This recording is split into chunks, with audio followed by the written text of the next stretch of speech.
Hey, good morning, everybody. Just wanted to show you guys my project this morning. I'm going to actually fit up the carbon fiber hood on my 280ZX today, and just wanted to show you some of the things that I'm doing to fit this hood. Just a little background. I had the hood made by Beta Motorsports, John Coffey, rest in peace. Back in 2006, 2007. And I think I'm probably the only or one of the few 280ZX owners in the US that actually has a genuine carbon fiber hood. And I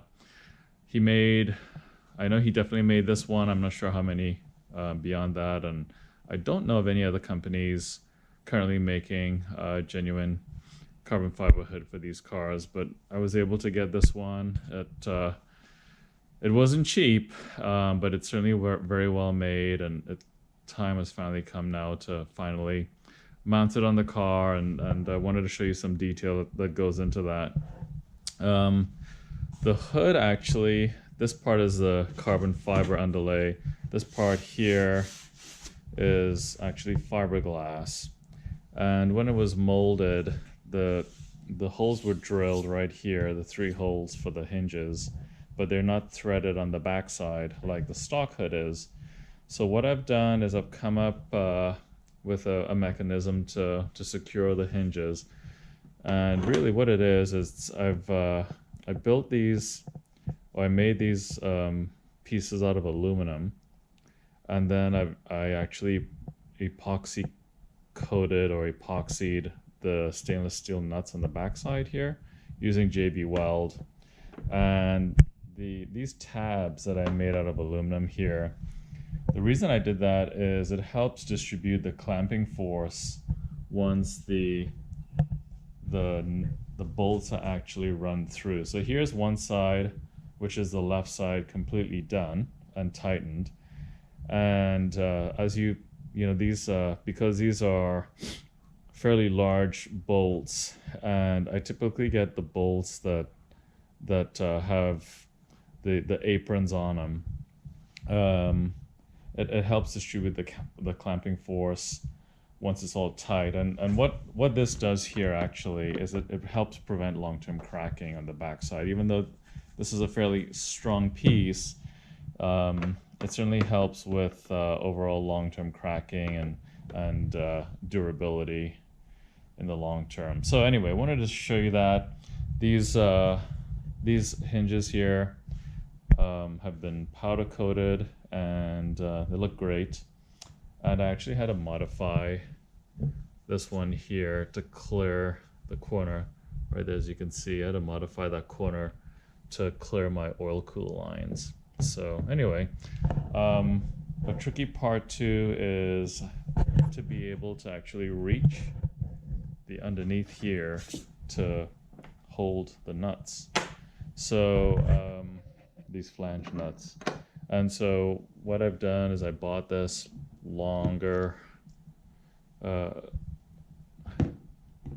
wrench from Amazon, and actually it works really well. It was 25 bucks, and it's exactly what I need, a ratcheting wrench. So it's hinge at both ends too. It's a 13 and a 15 millimeter. Anyway, that's what I needed to get down here, because it's, as you can see, it's a long area. So anyway, that's that. And coming over to the car, one of the things that I did yesterday, pull the cover back, is I was able to actually finish up installing the billet steering coupling that I got from Technotoy Tuning yesterday. It was a bit fiddly, but let me get a light. But I was able to get it in finally, and there it is right there. You can see it. I don't think it really matters the orientation of the bolts, but I kept the orientation of the bolts the same as the factory. And a couple of hints here for anybody who wants to tackle this at home. The actual splined shaft here, what it is, I loosened this 14mm bolt right here, and the splines here had a little bit of surface rust on them. So I cleaned up these splines, I put a bit of heat on it, and then I put some PB Blaster, and I was able to force this piece down maybe 1/8 of an inch or thereabouts, and that helped with sandwiching the coupling between the steering shaft and the steering linkage here, and that gave me the space I needed here. And then to run the bolts in as oriented from the factory, which is start from here all the way here, and the nuts go on the back side. What I recommend there, guys, is don't put the nuts on, just run the bolts in and turn it until you're able to get it in. It's a bit tight because it'll want to foul almost right here in the universal. So just some advice there. It's a bit of wiggling, and you have to be patient, but it'll go through. It'll be a tight fit, but it'll go through eventually, and then you can certainly put in the lock washes and the nuts afterwards. But anyway, that worked out pretty good, and looking forward to feeling the difference in the steering.